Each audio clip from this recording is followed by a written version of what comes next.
Okay, so there are so many blue spells in this film, it is unreal. Okay, it's unreal. And it's not great, and I don't want it, and there are so many blue spells coming into this movie and stealing the jobs of green spells and orange spells and yellow spells, and I just think it's terrible, it's awful, it's horrible. So what we need to do is we need to build a wall and stop all the blue spells coming into this film so that we can have green spells and orange spells and blue spells and good jobs for all those spells. You understand what I'm saying? Let's make Harry Potter great again. Hey guys, I am Torchwood Boy and today I am reviewing Fantastic Beasts and Where to Find Them. I finally watched this film. It was amazing. Apart from my little issue that I'll come to in a little bit, which I've sort of shown you guys in the intro there. Now, it was so much fun. It was so much fun. Newt Scamander was fun. Tina was fun. Queenie was fun. Jacob was fun. It was such a fun movie. The Grindelwald backstory is interesting and how it's done. I'm very intrigued to see how, if we get moving forward, the Albus Grindelwald relationship, because that's a very complex relationship there, which has quite a lot of romance infused into it. So I'll be interested to see how that works. So let's start off with the best scene of the movie. Now, there are a lot of good scenes in this movie. The hippopotamus one stands out.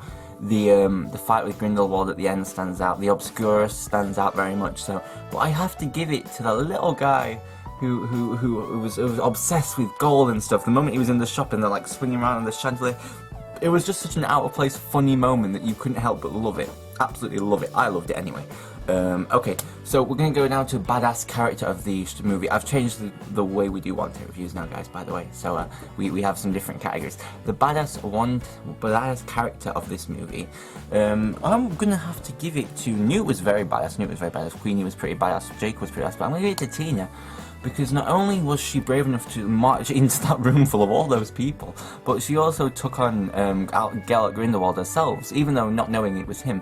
And while she didn't do a great job, she did a lot better than Newt did, who got his ass handed to him very quickly, whereas she managed to put up at least a little bit of a fight, until he threw a locomotive at her with his hand. I think we should have all worked it out when he was using so much one-hand magic, that he was probably Gellert Grindelwald and not actually Graves. But Colin Farrell played it so well. It was really, really good. It was really well done. I was really impressed. Okay, the worst moment for me. Let's have a look. Now, I do have quite a few worst moments, but there can only be one really bad moment. The moment that really fucked up the movie for me, to be honest, and it really messed it up, was just, and it's such a petty thing as well. It's such a fanboy thing. It really is, and it didn't ruin the movie. It didn't ruin it for me, but it stuck there, like a bit like a sore thumb. And that was the use of blue spells. Oh my god. Oh my god. In Harry Potter, you had blue spells, you had orange spells, you had green spells, you even had red spells. You had blue spells were the main spell, but there were other spells as well that people would cast. But no, every aura, every wizard, everyone was casting blue spells, and it did my head. And even when Tina and Graves were fighting and the spells collided with each other, it was both blue. I was like, oh, it's just so bland.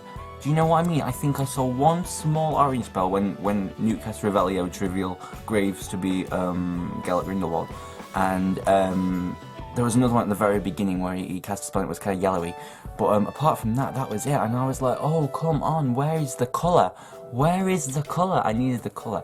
Okay, so worst character for me. I don't think there was a bad character in this film. They were all fleshed out quite well. They weren't fleshed out amazingly, but I hope we get to see that as we move forward. Although I don't know how it's going to end, because obviously Jacob doesn't remember Queenie or any of them. Tina and Queenie are on their own now. Newt's gone back to England, but he did promise to return with a favour of his book. So I'm not sure if there's a worse character, but we never know. R.I.P. I will remember you.